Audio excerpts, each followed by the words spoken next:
I guess time for a bit of an update on the injury. I'm gonna tell you the same thing I've told every girl I've ever dated.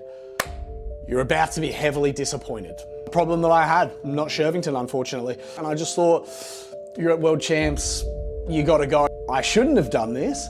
Hell of a lot worse than we thought it was. This is gonna potentially require surgery. That's career finish before it really starts, to be honest. Well, I guess it is about time for a bit of an injury update and have a look at what happened, why it happened, what went wrong, what the diagnosis is, and what this means is next from here, really. So I guess firstly, what happened? To keep it pretty simple and blunt, I tore my adductor, so my groin muscle. Coming out of the blocks, really. If you watch this, sort of watch the race back super slowly, I'll put it here, you can see it's about the fourth step here where it goes. I feel the first grab.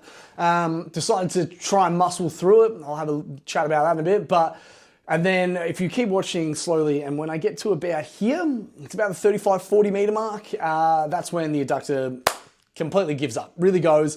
The first pop happened, I felt it grab, had to grab at it, but I looked to my left and my right and I saw that I was still step for step in line with Jaden on my left, who's world record holder fastest in the world, Nick Mayhew on my right, who's one of the best in the world and he's a multiple world record holder in T37.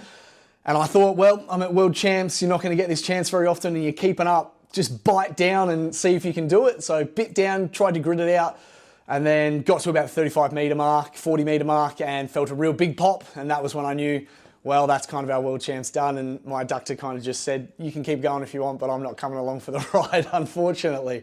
And so I guess question two, and probably the more important question, is why did it happen? What went wrong?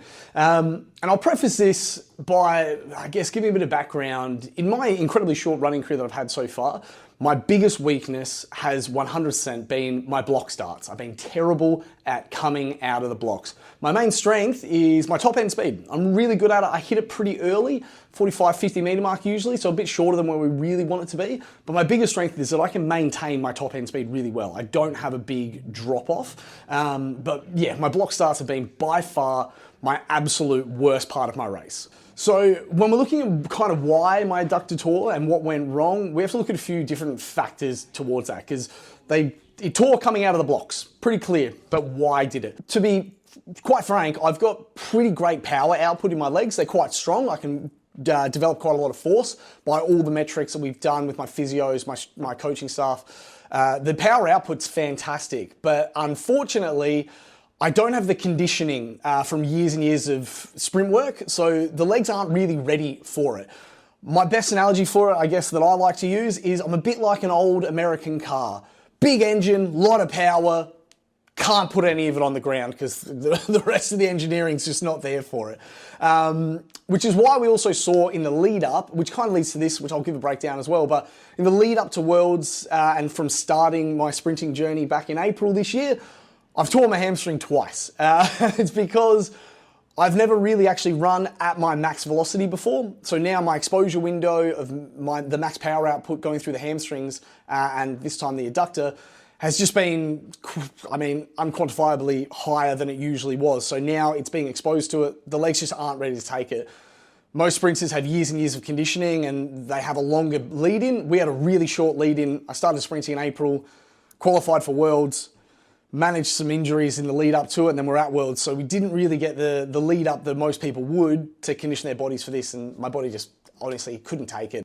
Now, unfortunately, because I tore my hamstring twice in the lead into Worlds, we didn't really get to do a lot of block start work. I've only done probably less than 20 reps of block starts because we had to protect the hamstring and just get me to Worlds to see what we could do. And because of that, obviously my block starts aren't great. I just don't get the techniques and the mechanics right. I come out of the blocks terribly, to be honest, really, really poorly. And because of all this, the combination of a lack of experience and the awareness that they're my weakness, this is where I probably went really, really wrong in the lead up to Worlds. You see, because we had the injury and we tried to just kind of nurse me there to get me there and we hadn't done the reps, I knew that I wasn't very good at blocks, and we didn't get the time to do the reps to get them there. And then when I got into Dubai, I had on my entire breakdown, my coaches had done a full map out for what my lead-in was going to look like every day. So what days I was training, what days I was resting, what days I was having physio, what days I was having massage work, everything was mapped out for me. Now I got to Dubai and was incredibly cautious and self-conscious about how bad my blocks were. And I hadn't done the reps, so mentally I just wanted to get some reps in to do it. And the rest of the Australian team went to do a block session. Now I wasn't scheduled to do this. I shouldn't have done this. And I went and did the blocks just to see, just mentally to get myself right there. And that couldn't have gone any worse for me.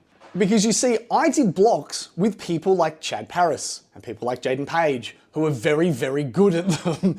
So when I came out and they dog walked me on everything, and then I looked at the film back and saw how I went and sat in my hotel room and thought, I am so heavily unprepared for this, I'm gonna suck. And I couldn't get it out of my head. I knew that I just needed to do more work on it. I hadn't done the work I needed to because of the injuries leading in. We just hadn't been able to do it. So on the coaching staff or anyone like that, my body couldn't do it.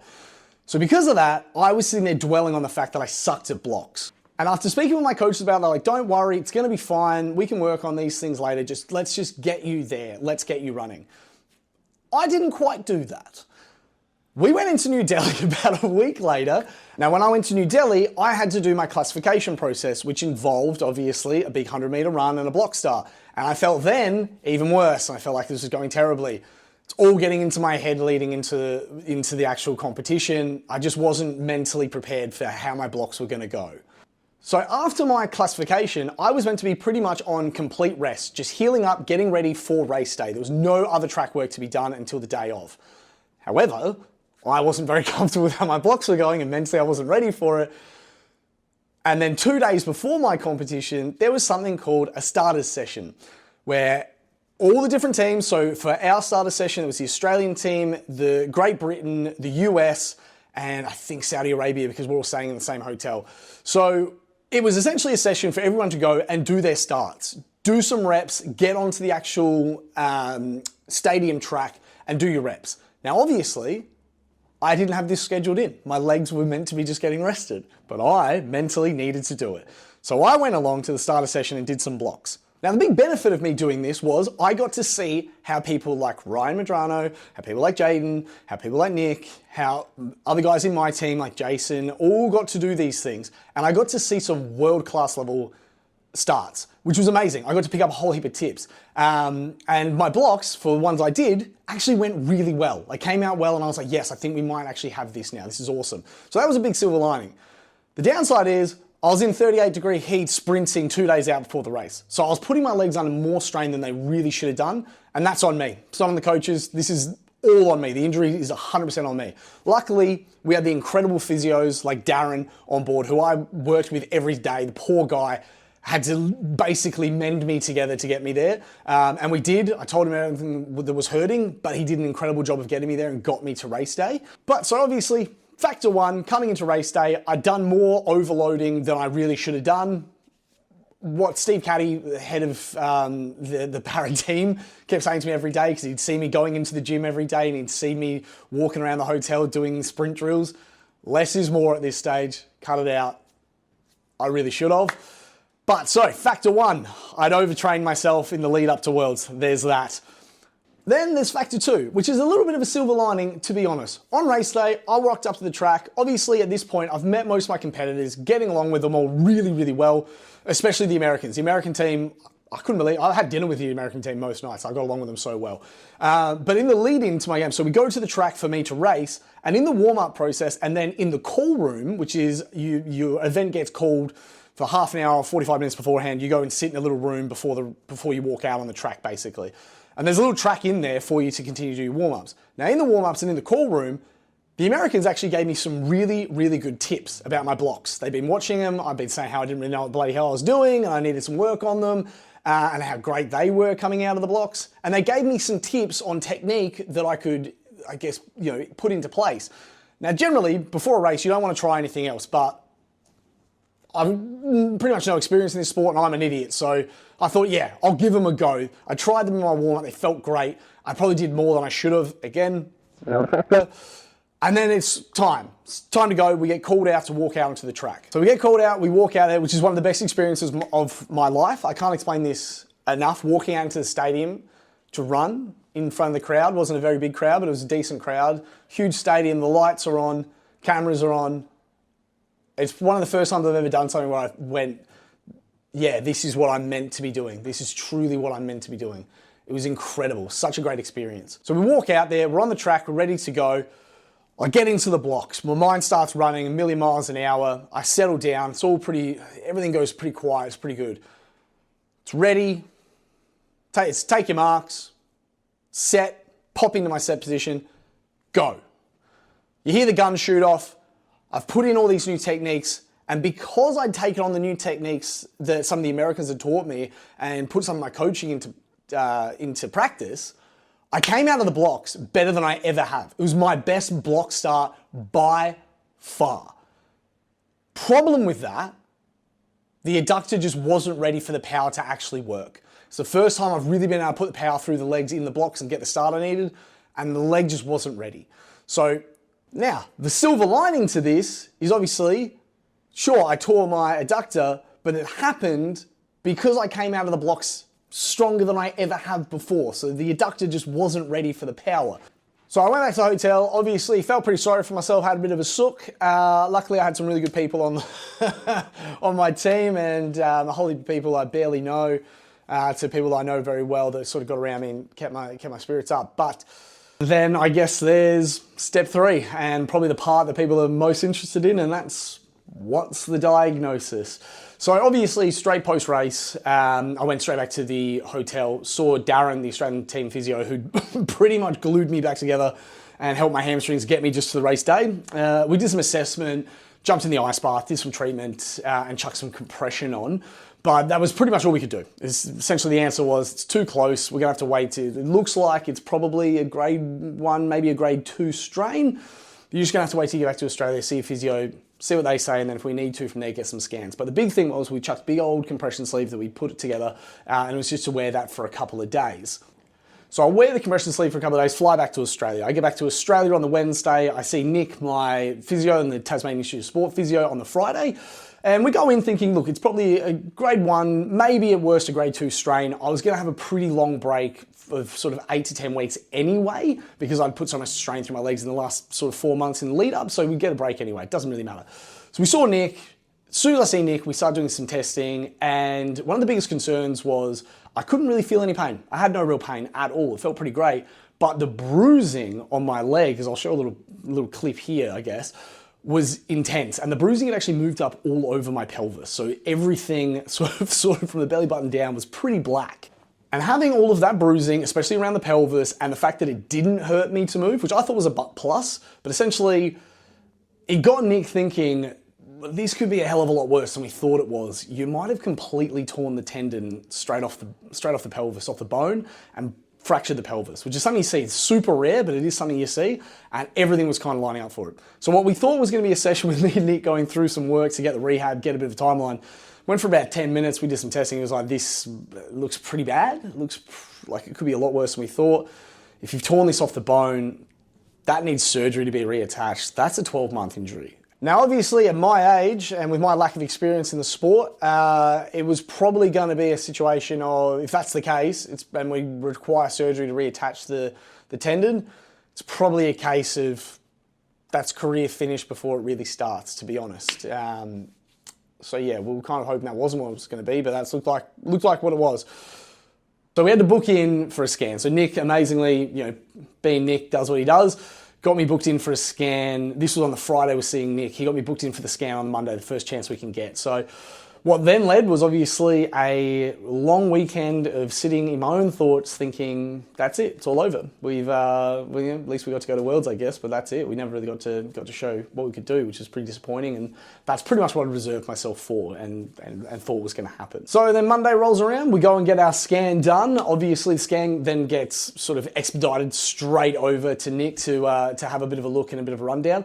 The next day I had a booking with one of the head of medical for TIS, down here anyway, to go over the results, but We got that straight off, and I sat patiently waiting to hear from Nick in my team group chat. I've got a group chat with all my coaches in there, just waiting to see what was said. And then so later that day, Nick gets into the group chat and gives us all the verdict, gives us the diagnosis. And it turns out I'm still fucking Wolverine. I'm all good. We are sound, we're set. Grade 2 tear in the adductor, nowhere near as bad as what we thought it was gonna be.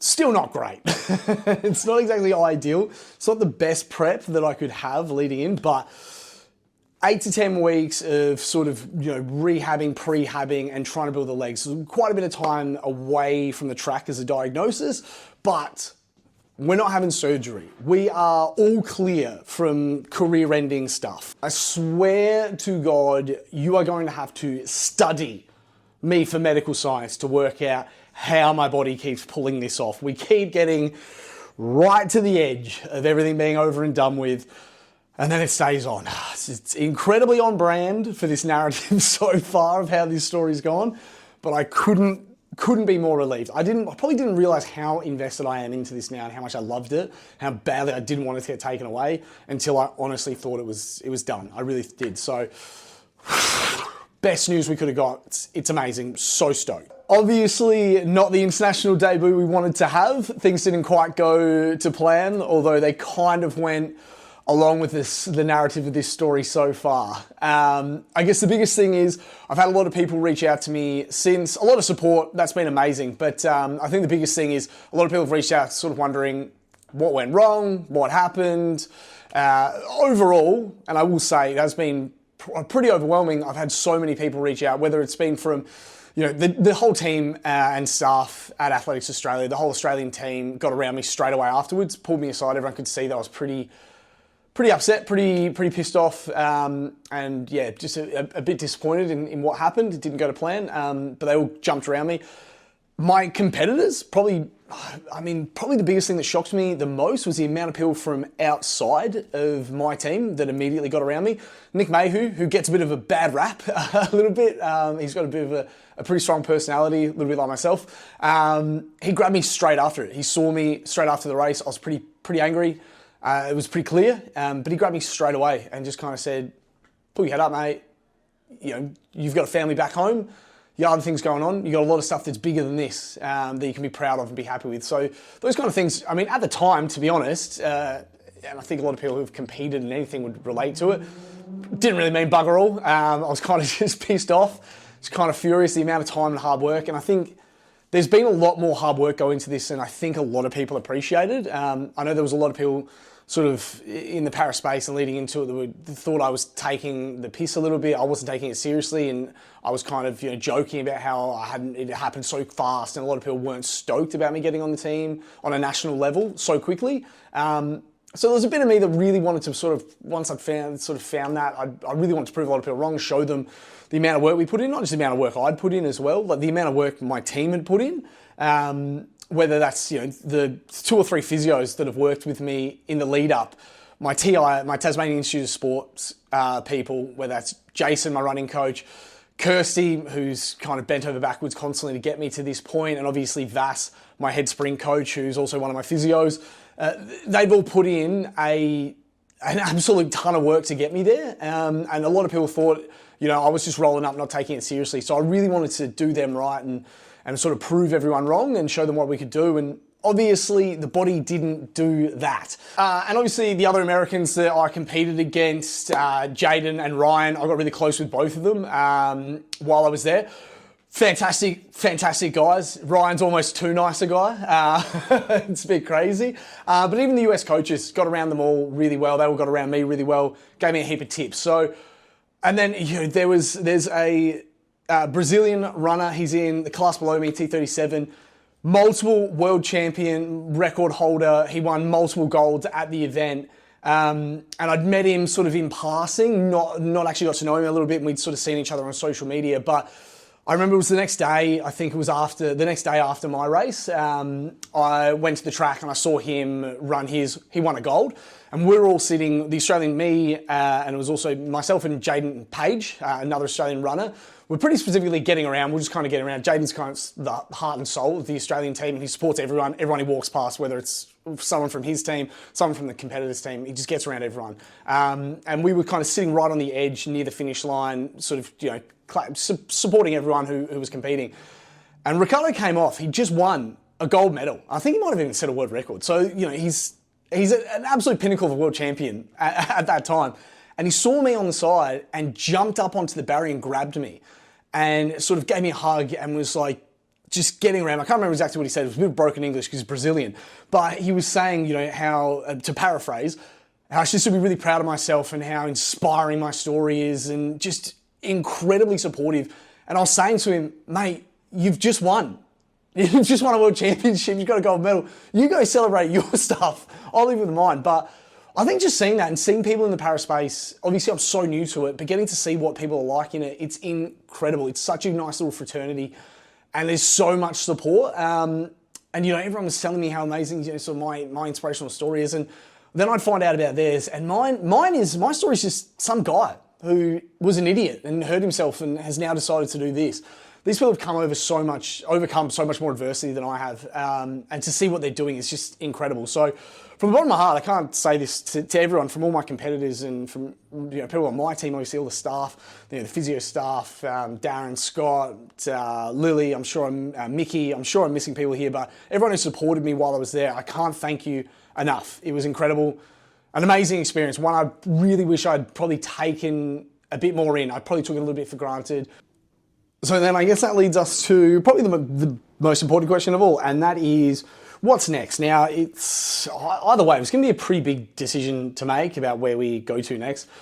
This process has been incredible. It's been amazing. It's been a hell of an experience, but it has been incredibly daunting and quite taxing, not just on me, obviously, but also on my family. So we had to make a decision. We had to sort of sit down and decide. You know, it was kind of taken out of our hands for a second there. It was like, cool, it's just all over. But with this diagnosis, knowing that it's still potentially possible, we had to make the decision of what comes next.